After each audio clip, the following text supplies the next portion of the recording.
Formal structure तो है नहीं इनका। सही कहा, वो एक बड़ी कमी है। कोई औपचारिक संधि नहीं, कोई फिक्स्ड बजट नहीं, कोई परमानेंट सेक्रेटेरिएट नहीं। और देशों के बीच भी तो मतभेद हैं। बिल्कुल, सबके अपने हित हैं, विदेश नीतियां अलग अलग हैं और तनाव भी है, जैसे भारत और चीन के बीच सीमा विवाद, वो एक बड़ा मुद्दा है।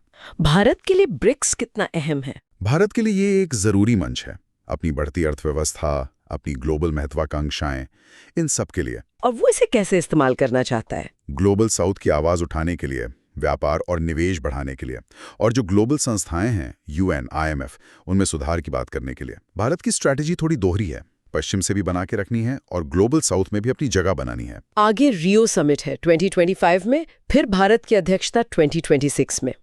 भारत की प्राथमिकताएं क्या होंगी? लगता है टेक्नोलॉजी पर फोकस रहेगा, एआई, डिजिटल इंफ्रा। चीन के साथ ट्रेड डेफिसिट कम करना भी एक मुद्दा है, और रीजनल सिक्योरिटी।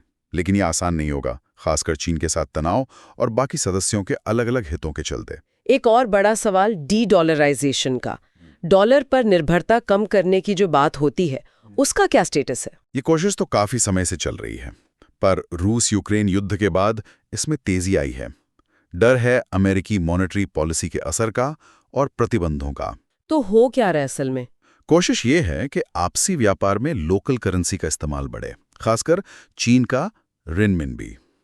चीन ने इसके लिए अपना पेमेंट सिस्टम सिप्स भी बनाया है। कुछ उदाहरण भी दिखे हैं। जैसे अर्जेंटीना ने आईएमएफ का कर्ज चुकाने के लिए आरएमबी यूज किया।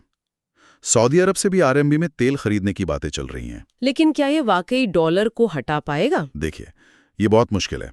डॉलर अभी भी ग्लोबल ट्रेड ऑफ फाइनेंस में किंग है। ज्यादातर बीआरआईसी देशों की करेंसीज का इंटरनेशनल इस्तेमाल बहुत लिमिटेड है।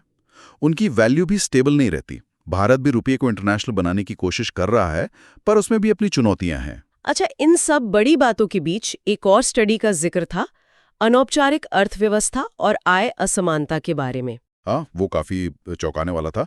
2000 से 2018 के डेटा पर आधारित स्टडी बताती है कि ब्रिक्स देशों में अगर इनफॉर्मल इकोनॉमी 1% बढ़ती है, तो आय असमानताएं, जिसे जीनी कोएफिशिएंट से नापते हैं, वो 3.24% बढ़ जाती है। 3.24%?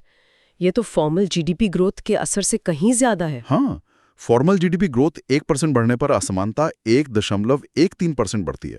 तो इनफॉर्मल इकोनॉमी का असर कहीं ज्यादा गहरा है। और ये किन देशों में ज्यादा दिखा? भारत और रूस में ये लिंक सबसे मजबूत पाया गया।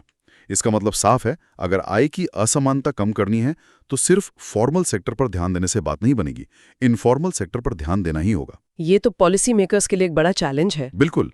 अब आगे देखते हैं। जुलाई 2025 में रियो में ब्रिक्स समिट होनी है। हाँ,